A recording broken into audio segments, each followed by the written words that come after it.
Why is the vagus nerve so important to your health? I'm going to answer that question in this video. And if you, like myself, have suffered for years from conditions like anxiety, depression, PTSD, autoimmune disease, and chronic pain issues like fibromyalgia, then understanding the vagus nerve can be a game changer, as it has been for me and many people that I've helped. So let's start with the basics. Let's look at the name vagus and see what that comes from. And it's a Latin root, vagal, which means wandering, and is the same root as the word vagrant or vagabond. And just so there's no confusion, I want to make sure you know which vagus we're talking about. We're not talking about the Las Vegas nerve, which is associated with wild partying behavior and a desire for no one to know what you did after the fact. That would be for a different video. This is the vagus nerve that I'm referring to. First, I want to orient you to the illustration so that you understand what I mean when I refer to it. Yellow represents the vagus nerve. And you can see that there's two branches that come down the front of the throat from the brainstem and then go into the chest cavity and then the abdominal cavity. There's also nerves of the face that are yellow as well.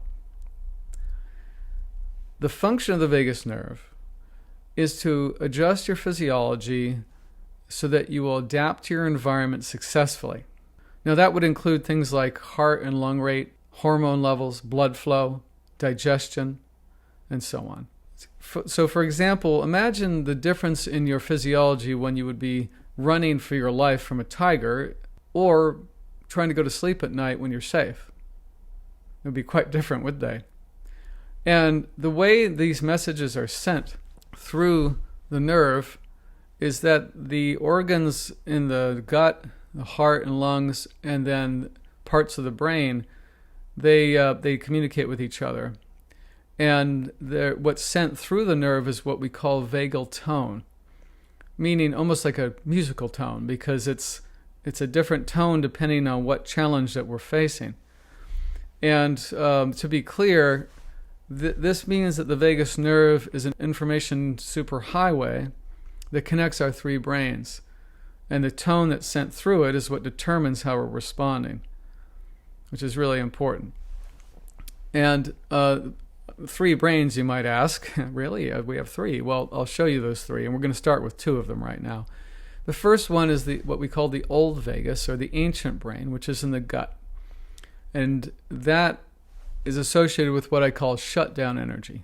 I'm going to go into more detail about these in a minute. And the right branch of the vagus is where that's associated with, and it wanders from that right branch into the heart and lungs, and there's the root of the word, wandering, and then it wanders through the gut and the internal organs. Then we have what's referred to as the new vagus, or the civilized brain, and this one is the left branch that wraps around the heart and lungs. But here's the real new amazing thing, is that Dr. Porges in his research of polyvagal theory discovered that this branch is connected to the nerves and other neurostructures that are associated with head turning, which is orientation, facial muscles, which would be for showing emotion, like happiness or sadness or anger. That's how we know where someone's at in their nervous system, is through their face. It also associates with eyes, ears, mouth, and all the organs that have to do with singing or talking and eating, as well as the hearing. And this vagus is associated with calm, centered, safe places in our nervous system, or states, which we call them. And it is when this new vagus becomes dysfunctional, that's when we get stuck in chronic conditions like the ones I described earlier. And this is the key, is understanding how this part of the nervous system either shuts off or turns on, and the goal is to have it on more often. Now we're going to go into more detail about the three different brains. And in this illustration, what I've done is I've taken the nerves associated with each of those brains and I've color-coded them. Red being the old vagus, yellow on the spine area is the sympathetic nervous system, and then we have the new vagus in green. And one thing to understand that's kind of different about how this model explains our behavior is that in the old view of the autonomic nervous system and the vagus nerve was that most of the control, or nearly all of it, was from the brain to the body. So it was believed that the brain controls the body.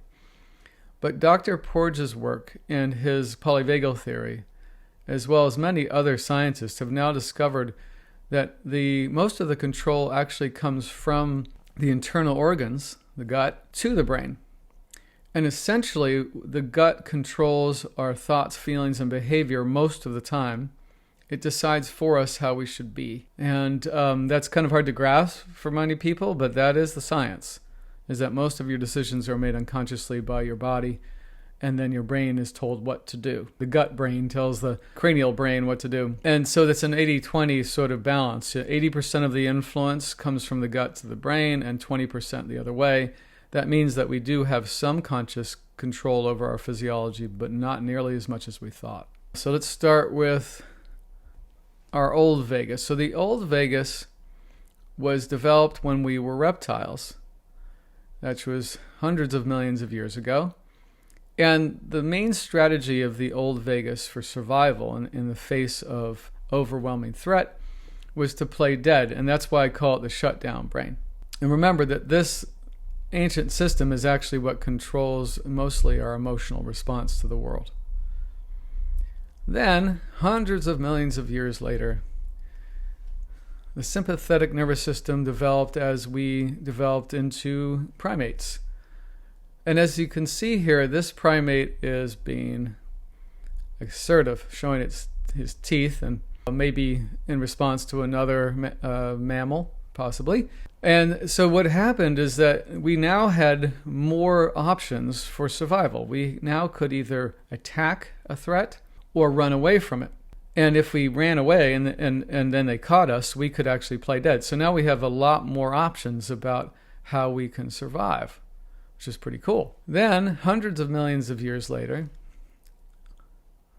we developed into humans. And this part of our nervous system is what's responsible for civilized behavior, feelings of safety, and especially safety in connection with other people. And I call it the calm down brain. And the real magic in this new development is that over hundreds of millions of years, the primates that cooperated socially more effectively were the ones that survived and reproduced more often. And a special kind of wiring developed from that. And this is really key to why understanding this can help chronic conditions. So all kinds of functions, including deep learning, deep spiritual states, play, social cooperation, and many other positive aspects of what it means to be a safe, healthy human is wired in with this system. What it means is that if we're not socially successful, we also not only lose access to other people because we're not socially successful, we lose access to all those other traits I just mentioned. And what Dr. Porges explains is that when this system is on, the new vagus, or what he calls the social engagement system, it allows the nervous system to tame and utilize the ancient circuits. But instead of those ancient circuits being oriented towards fear and life threat, they get transformed into other behavior that's really helpful for successful human life. So when we are in our new vagus, sympathetic action, which is usually used for fear-based responses, becomes used for play instead. Exploration, deep learning, and cooperative work, among other things. And the old vagus is recruited, and instead of it being about shutting down because your life is threatened, it becomes safety while you're calm, and it allows you to be closer to other people. And if you look at certain animals, they can't actually be close to each other without some sort of danger of hurting each other. So the new vagus allows us to be close to others without being defensive, because we trust them, and we are able to be intimate, like emotionally and vulnerable. The old vagus is also associated, when it's combined with the new vagus influence, with deep spiritual states and a connection to whatever your version of the divine might be. And so now we're going to take a look at how is it that you can help the new vagus be more dominant, because that's what you want. You want it to be more dominant more often so that you can digest the world around you effectively, the stresses and the challenges, just to understand how chronic disease develops. So think about this. If the new vagus can't turn on, what does that mean? It means that you only have the choice of being fearful with action. That's the sympathetic. So you can either be aggressive or defensive, or you can be depressed or shut down. That's the shutdown.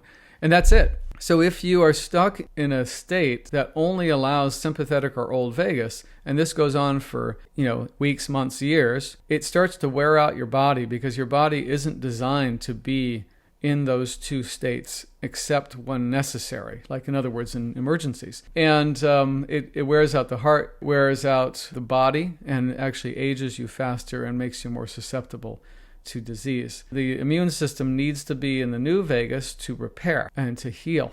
So I hope that makes it clear. So we're going to look now at how can you access the new vagus more often. In this close-up, now you can see the heart and the nerves that are associated with the different brains, right? So 3 different brains. And you can see all 3 of them are connected to the heart. And the key here is that the heart, lungs, and facial nerves are the key to switching on and off the different states or the different survival strategies. Therefore, the key to turning on the new vagus and keeping it on more often is to engage in interactions with other people and also personal practices that exercise the nerves of the lungs and heart and face in such a way, because it's specific ways that works, that it engages that system more often and makes it easier for it to turn on. Specifically for the face, the exercise would have to engage the facial muscles, include the hearing, eyesight, also vocal and breath sort of actions. So, if we're talking or singing, we have to use breath as well, right? Because, if you're going to sing, you have to breathe deep and then la la la, afterwards you kind of let it out slowly. And you're also moving your face. And if you're doing pranayama practice, you're doing a lot of different things with your face as you breathe in and out, especially because the practice varies how you breathe and how you breathe in and out as well. So that it's through personal practice, again, and certain social interactions that can help stimulate the system and make it easier for it to turn on and stay on. Okay, great. Now that you've learned some great science, you might be asking yourself, okay, well, how do I do that? I mean, there's all these great ideas, but how do I put it into practice? I've been wondering the same thing, and I've been working on that issue. I've created this guide as one of the tools for using polyvagal principles in your life. I call it the Polyvagal Practice Self-Awareness Guide. And the goal of this guide is to help you identify which of the survival states you're in any given moment. Because the better you are at recognizing that, the better you would be at determining whether that response is actually functional in your life and makes your life better or worse. And then you would be possibly motivated to do practices that would help shift your response to that specific event, person, situation. And you can see here that the colors coincide with the science I just covered. So red is the ancient circuit, the shutdown brain. Then we have sympathetic in yellow, and we have the new vagus in green. I'm creating a video that explains how to use this chart in more detail, and that will be posted soon, so stay tuned. If you found this video helpful, please like and subscribe, and look forward to more videos coming soon.